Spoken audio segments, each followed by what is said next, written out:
What's up, you guys? In today's video, I am going to be reflecting on the last 2 weeks of dieting. For those of you who do not know, I am embarking or have embarked on my 90-day journey to get as lean as possible. Now, starting macros have been 49 fat, 249 carbs, and 123 grams of protein. And with what I follow, which is counting your macros or flexible dieting, you have to basically either hit your macros exactly or be within a few grams, give or take, of the carbs, proteins, and grams of fat. Alright, so what made my diet easier? Definitely what made it easier is planning out the day. I highly suggest that if you're not planning out your day, do so. I know I need to have a bigger dinner with maybe a dessert or something else, like treats incorporated at the end of the day, for me to look forward to it. And every time I don't have my popcorn or my nightly dessert or something, I get a little bit annoyed, a little bit sad, and feel like that the diet is a diet. Now I know that as my macros change, I'm gonna have to get rid of my popcorn. I might have to later get rid of my dessert. Or maybe I have to change or switch them out for something more macro-friendly, more high volume, more filling. But for now, I have been enjoying my popcorn, my fudge bar at night, and maybe a pizza if I can fit it in.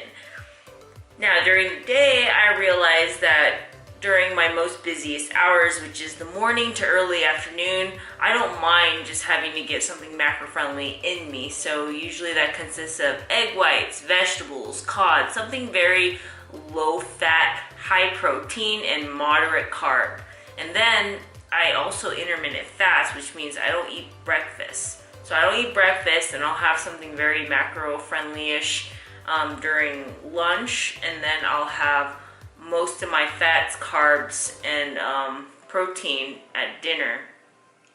But during my lunch, I usually knock out a good portion of protein, moderate carb, very lower in fat. Losing more than 2 pounds a week, or even more than 1.5 pounds a week, can be detrimental. So try to aim for about half a pound to a pound a week.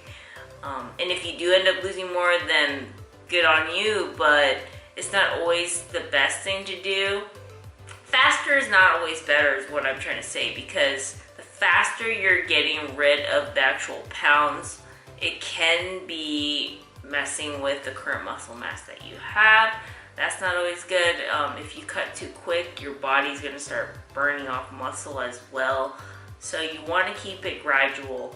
Sometimes it can be frustrating because the numbers are going down slowly. If not, they're kind of going up, then down, then up, then down, you know.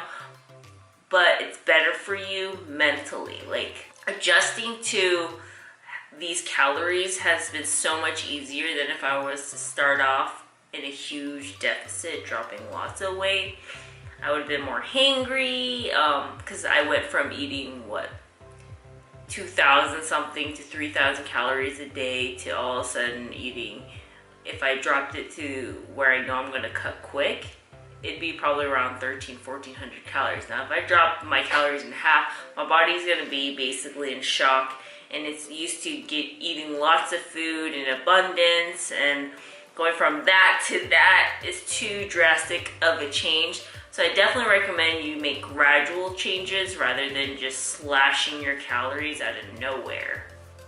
Alright, so if I know I'm going to have to run errands and I'm running late, what's made it harder for me is if I don't pack a snack. Because I get really hangry quick, especially during the afternoon, evening time frame. So I always pack either a Honeycrisp apple, a protein bar, or some type of snack to hold me over until I know I can get a bigger meal later in the day. So I definitely recommend that to you guys. Always have healthy snacks available for those times when you get hangry and stuff, because the more hungry you are, the worse choices that you make. That's why they say don't ever go to the grocery store really hungry. Don't make decisions when you're hungry. Yeah, because when you're really hungry and your body's at that stage where it just wants food, sometimes you don't make the best decisions. So basically, don't make life choices or decisions at the grocery store when you're hangry. Overall, so far in this fitness journey, I learned balance. Basically, like, you can't have it all. Like, sometimes I used to wish that everything I ate, I wished it was the opposite of what it is. So instead of being calories, it'd be negative calories. But life isn't always fair, and you just have to have balance. I mean, the best thing I found from this cut is I'm more productive, definitely more productive. Whereas before I was cutting, when I could eat like crap or eat as much as I wanted, sometimes when you overeat, you get lazy, you get groggy, you get sleepy. So I definitely admit that during my bulking stage, there were days where I ate too much in the beginning of the day, and then I wanted a nap, and then my day was delayed. But now I have no problem, because now I know I have very limited calories. So now I cherish those calories even more. So I'll plan out my day around my food. So now, you know, I'll get most of my most important work done in the morning, then I'll fast, and then I'll clean the house. I'll do productive things to get me to lunch. And then I eat my lunch, and I have a moderate lunch, then I have a workout. And then after that workout, maybe I'll go grocery shopping. It seems like my newest hobby now is grocery shopping. I like look forward to grocery shopping and thinking of more creative things to make for the next week or this week, or what can I do that's macro friendly. So guys, get a new hobby. Like, during this fitness journey, if you find yourself going to the fridge too many times and you need a hobby, like, take on drawing. Like, I started sketching a few weeks ago, and that's fun to do, drawing portraits. I play my guitar. I edit you guys YouTube videos as well. I think of new videos. I film all day. So get something or do something that you know is going to keep you so busy, so occupied. You're not going to be thinking about the fridge. You're not going to be thinking about the next meal. But yeah, you guys. And then I'll have my dinner, and then I'll have my dessert or whatever, and then I'll go to sleep, and then I'll do it all over again. So basically, what I'm saying is, when you're dieting, keep yourself busy and occupied, and then it'll make it so much easier. Instead of focusing on the end goal, which is losing weight, or obsessing over it, or obsessing over food or whatever, keep yourself busy. And also, it shouldn't be deprivation. You guys just need to think of more macro-friendly options. For everything, I found a macro-friendly option that I am craving. Of course, it's not the same as the real thing, but it is close. So I urge you guys to look it up, start doing some research.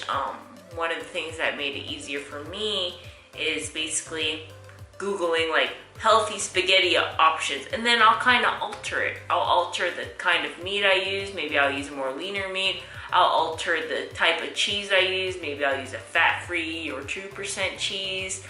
There are a ton of options available in anything, like pastas, from pasta sauces to bread. There's like low-carb bread now. You get low-fat pasta sauce. You could get basically anything these days. So that's how you get creative, you guys. All right, you guys. So that is going to conclude the video. And I also want to urge you guys to comment down below any questions you have, because I want to record a Q&A for you guys. So any fitness related questions or lifestyle related questions, whether it is like books I recommend you read, or yeah, fitness type questions, I will be glad to answer them in my Q&A. If we get enough questions down there, then that's the sooner I'll do it. But yeah, you guys, see you on the next one.